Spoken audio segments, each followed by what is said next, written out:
روئے زمین پر سب سے محترم و مقدس، باعظمت اور قابل احترام جگہ اور دنیا کا سب سے پروقار اور پر رونق مقام خانہ کعبہ ہے۔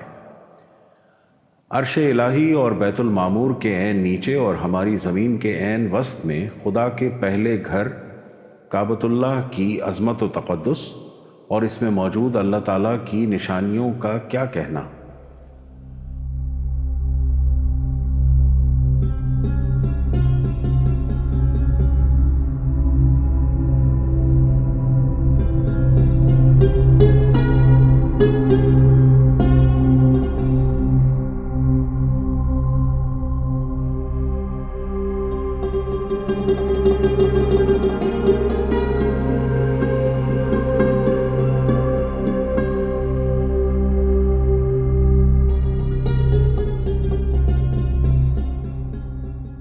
ان نشانیوں میں سے ایک نشانی کعبہ کے جنوب مشرقی کونے پر نصب تقریباً 4 فٹ کی بلندی پر 2.5 فٹ قطر کے چاندی میں مڑے ہوئے مختلف شکلوں کے 8 چھوٹے چھوٹے ٹکڑوں پر مشتمل ایک قدیم اور مقدس ترین آسمانی پتھر نصب ہے۔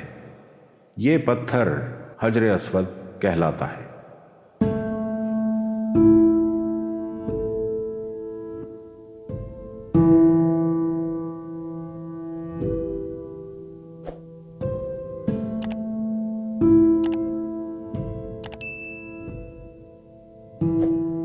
حج اور عمرہ کرتے ہوئے طواف کی ابتدا و انتہا اسی مبارک پتھر کے سامنے سے ہوتی ہے۔ تاریخ کے طویل ترین دور میں بے شمار انبیاء کرام علیہم السلام، بالخصوص سید العالمین خاتم النبیین صلی اللہ علیہ وسلم، لاکھوں صحابہ کرام رضی اللہ عنہم اجمعین، اولیاء عظام اور لاتعداد حجاج و معتمرین کے مبارک ہونٹ اس مبارک پتھر سے لگے ہیں۔ اس کے قریب دعا قبول ہوتی ہے اور روز قیامت یہ پتھر اپنے بوسہ لینے والوں کے حق میں گواہی دے گا۔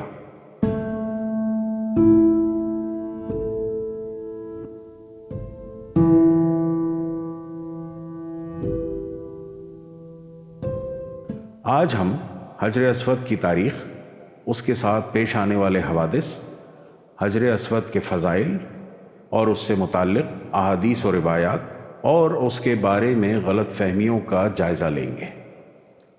حجر اسود عربی زبان کے 2 الفاظ کا مجموعہ ہے۔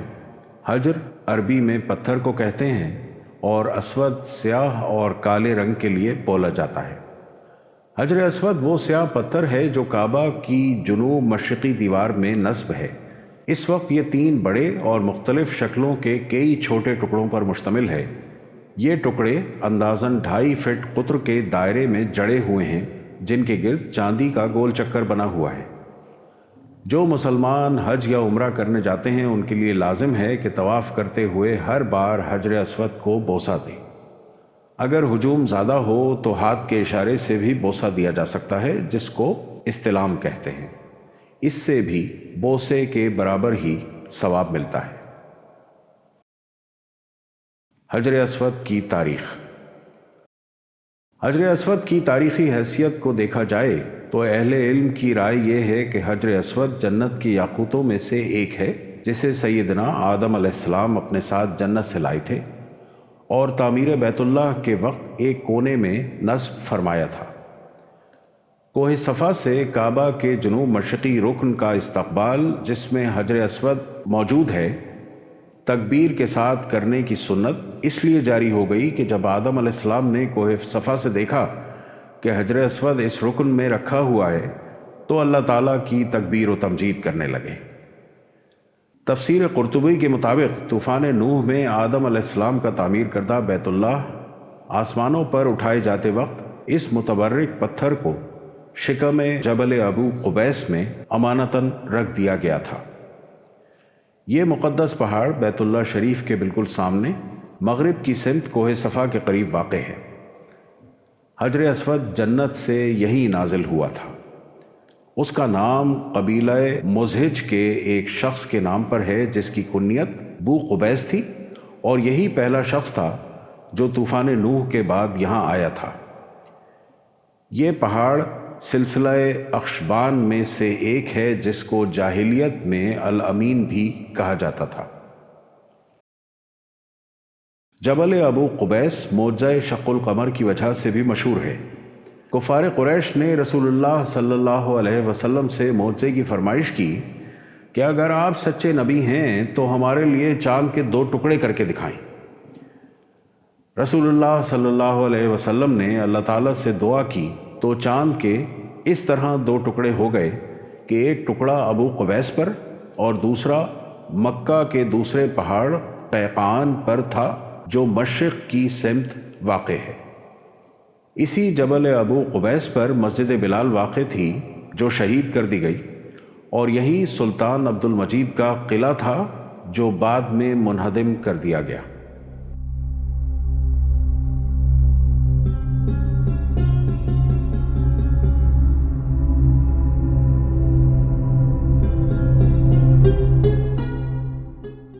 تعمیر ابراہیمی کے وقت جبرائیل علیہ السلام نے اللہ تعالیٰ کے حکم سے حجر اسود کو جبل ابو قبیس سے نکالا اور سیدنا ابراہیم خلیل اللہ کی خدمت میں پیش کر دیا۔ اس طرح اسے پھر اسی جگہ کی زینت بنا دیا گیا جہاں پہلے رونق افروز تھا۔ اس کے فضائل اور اوصاف میں حضور نبی کریم صلی اللہ علیہ وسلم کے بہت سے ارشادات حدیث اور تاریخ کی کتابوں کی زینت بنے ہوئے ہیں۔ فرمان رسول اللہ صلی اللہ علیہ وسلم ہے کہ حجر اسود روز قیامت میں ہر اس شخص کی گواہی دے گا جس نے اس کا حق کے ساتھ استلام کیا۔ ترمذی اور ابن ماجہ کی روایت ہے کہ اس حجر اسود کو اپنے عمل خیر کا گواہ بنا لو، کیونکہ قیامت کے دن یہ سفارشی بن کر اللہ کے دربار میں اپنے استلام کرنے والوں کے لیے سفارش کرے گا۔ اس کی ایک زبان اور 2 ہونٹ ہوں گے۔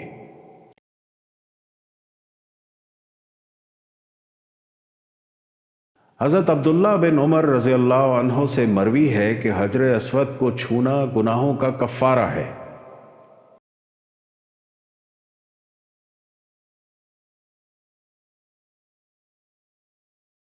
یوں تو حجر اسود ایک پتھر ہے، مگر جس کی تعظیم و تکریم کا حکم نازل ہو جائے وہ عبادت بن جاتی ہے۔